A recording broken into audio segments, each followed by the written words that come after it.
Hello guys, in this video we'll see how to install Tor Browser on Ubuntu 25.10. Okay, first open the default browser that comes with Ubuntu, that is Firefox. Then go to Tor Browser official website, that is torproject.org. Click on download Tor Browser or click on download Tor Browser, either is fine. Then click on download for Linux.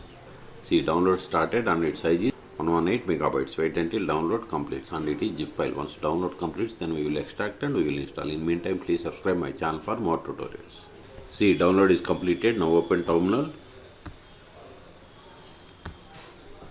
Now go to downloads directory, ls. See, here we have the Tor browser.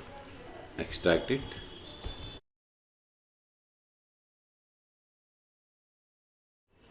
Now go to Tor browser folder. Now run, don't give sudo, just run /start, then press enter to autofill entire file name, hit enter. See, you got the Tor browser. And connect to Tor browser. If you want to connect Tor browser, click on connect, or if you want to always connect Tor browser, just turn on this one and click on connect. See, we have successfully connected. Also see here the default search engine for Tor browser is DuckDuckGo. Okay, so in this video we have seen how to install Tor browser on Ubuntu 25.10. Okay, for more tutorials please subscribe my channel. Thank you.